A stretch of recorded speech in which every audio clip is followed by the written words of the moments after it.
नमस्कार दोस्तों। सरकारों को इस बात की बहुत चिंता होती है कि दुनिया में उनका कितना डंका बज रहा है, दूसरे देश उनके बारे में क्या क्या बातें कर रहे हैं और विदेशी अखबार उनके बारे में क्या क्या छाप रहे हैं। ऐसे में हरियाणा के नूंह में हिंसा हुई। इस हिंसा ने पूरे हरियाणा को हिला कर रख दिया। सांप्रदायिक दंगे गुरुग्राम और फरीदाबाद समेत हरियाणा के कई जिलों में भी हुए।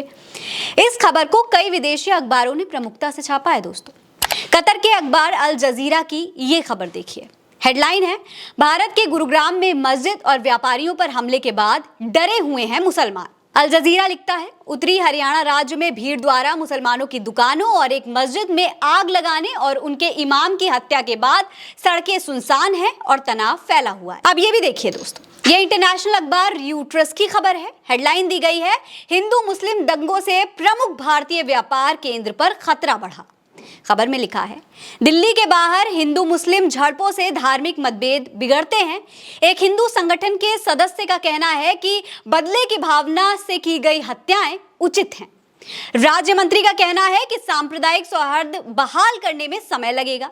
विशेषज्ञों का कहना है कि हिंसा से निवेशकों में गलत संदेश जाएगा। अब जरा CNN की इस खबर पर भी नजर डालिए। लिखा है, वर्ल्ड लीडर्स के शिखर सम्मेलन से 1 महीने पहले भारत में भड़की जानलेवा सांप्रदायिक हिंसा। CNN ने अपनी खबर में लिखा है कि राजधानी में G20 नेताओं के स्वागत से कुछ हफ्ते पहले भारत में गहरी सांप्रदायिक दरार पैदा हो गई।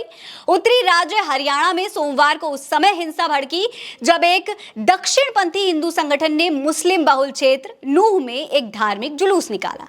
खबर ने इस बात का भी जिक्र किया है कि वित्त और तकनीकी केंद्र गुरुग्राम के कई जिलों में झड़पें फैली हैं, जहां 15 लाख से ज्यादा लोग और सैकड़ों वैश्विक कंपनियां काम करती हैं। यहां हिंसक भीड़ ने मुख्य रूप से मुसलमानों की संपत्ति को निशाना बनाया है और इमारतों में आग लगाई है, दुकानों और रेस्टोरेंट को भी तोड़ा है। इसमें यह भी लिखा है दोस्तों कि मोदी और उनकी भारतीय जनता पार्टी भारत की जो छवि पेश करना चाहती है वो एक आत्मविश्वासी, जीवित और आधुनिक महत्वाकांक्षा की छवि होगी। ये वही छवि होगी जिसे वो भारत में अगले महीने नई दिल्ली में G20 नेताओं की बैठक में प्रदर्शित करना चाहेंगे।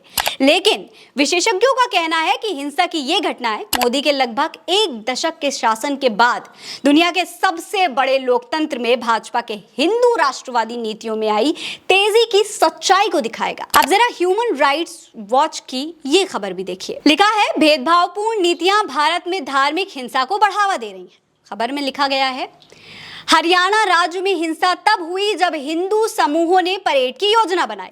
31 जुलाई को भड़की हिंसा स्पष्ट रूप से सत्तारूढ़ भारतीय जनता पार्टी से जुड़े हुए एक समूह के सदस्य, जिस पर 2 मुस्लिम पुरुषों की हत्या का आरोप है, ने एक वीडियो जारी करके लोगों को परेड में शामिल होने के लिए प्रोत्साहित करने के बाद भड़काया था। दोस्तों, इस खबर में बजरंग दल कार्यकर्ता मोनू मानेसर के बारे में बताया जा रहा है, क्योंकि नूंह हिंसा भड़काने का सबसे बड़ा कारण मोनू मानेसर को ही माना जा रहा है। असल में नूंह में फरवरी में जुनैद और नासिर नाम के 2 मुस्लिम युवकों की हत्या हुई थी। इसका मुख्य आरोपी मोनू मानेसर था। इस हत्या का गुस्सा पहले से ही इलाके के लोगों में था। ऐसे में जब शोभा यात्रा में मोनू के शामिल होने की खबर फैली तो हिंसा भड़क गई। दोस्तों, ये तो वो कुछ खबरें हैं जो हम आपको दिखा रहे हैं। इसके अलावा भी कई अखबार, कई विदेशी अखबार इस खबर के बारे में लिख रहे हैं।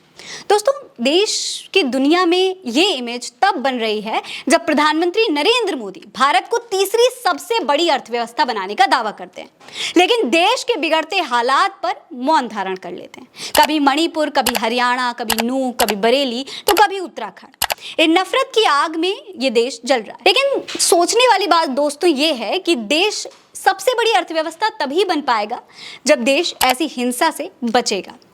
आपको क्या लगता है? हमें कमेंट सेक्शन में जरूर बताइएगा। ये खबर आप उल्टा चश्मा UC पर देख रहे हैं। मेरा नाम फरहीन अंसारी है। जय हिंद, जय भारत।